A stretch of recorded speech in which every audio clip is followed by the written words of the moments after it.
Buenos días. Bueno, yo me llamo Paz Cánovas, soy profesora de la Universidad de Valencia, compañera y amiga de Luis Núñez, al que tengo muchísimo cariño, y me ha pedido que, pues compartiera un ratito con vosotros. Yo tengo la suerte de dedicarme a nivel de docencia y a nivel de investigación en la universidad aquello que es lo mejor que yo pienso que tenemos, que es la familia. Este momento tan duro que nos ha tocado vivir, pues nos está dando, yo siempre digo que todas las crisis, cualquier crisis a un nivel individual, que solemos pasar todos, pues tenemos que sacar el aspecto positivo, el aspecto bueno, y es que todas las crisis pues se convierten siempre en oportunidades para aprender. En este sentido, esta crisis tan horrible que nos ha tocado vivir, y es una crisis que está afectando al bien más preciado, que es nuestra salud, pues nos está tocando pasarla en familia, en aquello que yo decía, o al menos considero que es lo mejor que tenemos.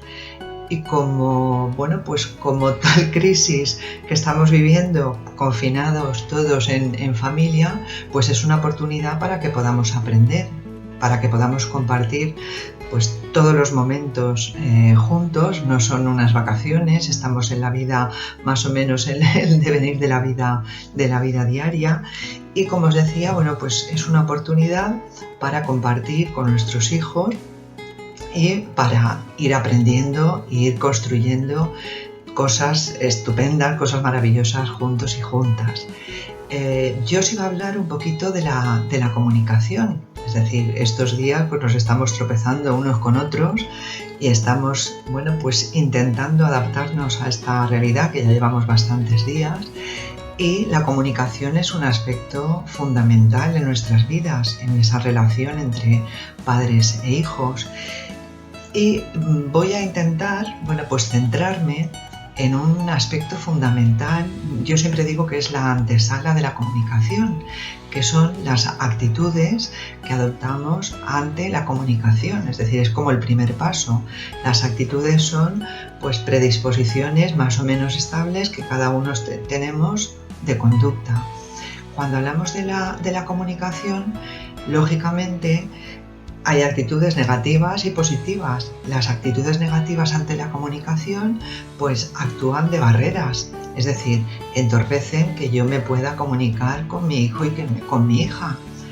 Ejemplos: una actitud negativa es cuando yo considero que siempre tengo la razón, es decir, monopolizo el tema de la comunicación y de alguna forma no hago caso a mi hijo en lo que me está diciendo.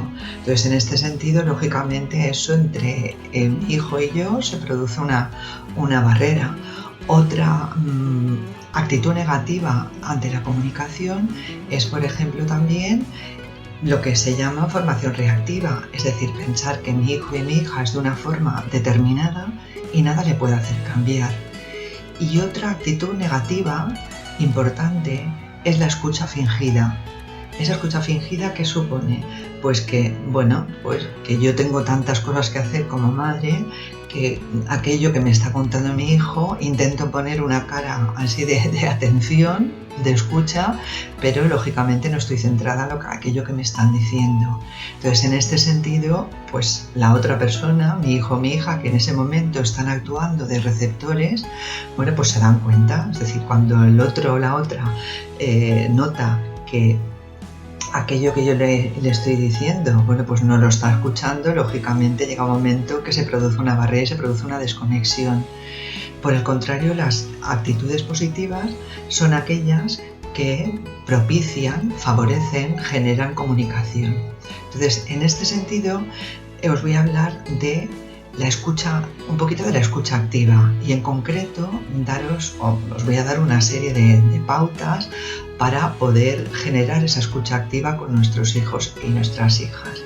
La primera pauta fundamental es la disposición que debemos establecer cuando hablamos con la otra persona, en este caso con nuestros hijos. un aspecto central en la disposición es que central en este primer aspecto es que lógicamente nos comunicamos o nos debemos comunicar y lógicamente debemos escuchar desde el afecto. Es el elemento fundamental, el afecto. La relación con nuestros hijos y con nuestras hijas es una relación marcadamente afectiva. Y por otra parte, algo central, que ese hijo o esa hija es un ser único e irrepetible, no hay otro igual. Entonces eso lo debemos tener siempre en cuenta, ¿eh? Es decir, por una parte esa relación afectiva y por otra parte el entender al otro o a la otra como ser único e irrepetible. Segunda pauta fundamental, siempre debemos escuchar activamente observando, ¿eh? Y dentro de esa observación con una capacidad para de alguna forma comprender los sentimientos, las emociones del otro o la otra. En eso consiste, esta es una de las bases importantes que seguramente Luis os habrá hablado, de la inteligencia emocional. En eso consiste también la empatía, en la capacidad para ponernos en el lugar del otro. Y este es un aspecto fundamental en esa escucha activa que realizamos. Por otra parte, con gestos, que sería la tercera pauta que os quería dar. Esos gestos que implican hablamos de contacto visual, con una mirada cariñosa y atenta y centrada en aquello que nos están contando, y por otra parte también con una postura totalmente activa. Otra pauta fundamental, evitando hacer cosas mientras escuchamos. Es decir, yo antes os decía, bueno, nuestro hijo o nuestra hija es un ser único y irrepetible. Y entonces cuando estamos escuchando a ese hijo y esa hija, no tenemos, es decir, es lo único que en ese momento nos importa. Entonces ahí, lógicamente, no tenemos que interrumpir, tenemos que evitar ideas preconcebidas, no tenemos que dar respuestas cerradas, por ejemplo, no hay que juzgar, no hay que contar nuestra historia mientras está hablando porque necesita hablar, es decir, hay que evitar lo que llamamos el síndrome del experto. Lógicamente nosotros tenemos una mochila, es decir, tenemos un bagaje de experiencias que al otro o a la otra puede servir, pero bueno, en el momento que nuestro hijo o nuestra hija está hablando es porque tiene una necesidad y una necesidad de que le escuchemos. Entonces, en ese momento, nuestra historia y aquellos consejos, orientaciones que le podamos dar, hay que aparcarlos. Eso vendrá luego. Y por último, siendo coherentes. Yo creo que la coherencia es fundamental en nosotras como madres o vosotros como padres.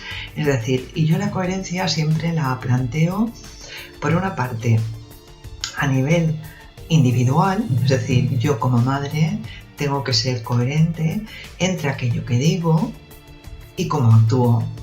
Es decir, yo no puedo decir y continuamente plantear que el respeto es un valor fundamental, el respeto al otro, a la otra, y luego que mis hijos, mis hijas me vean actuar, como una persona que pues no respeto las diferencias.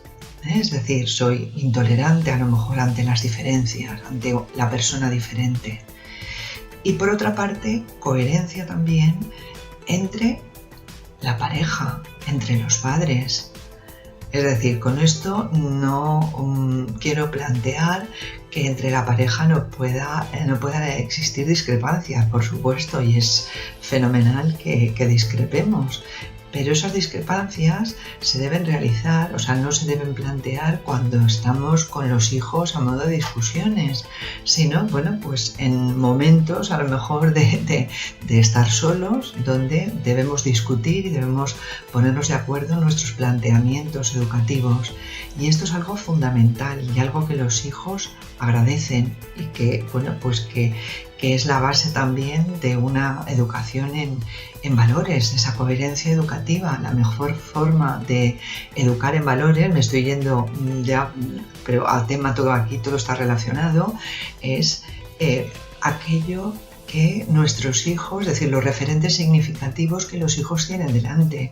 Y los referentes significativos en un primer momento somos los padres.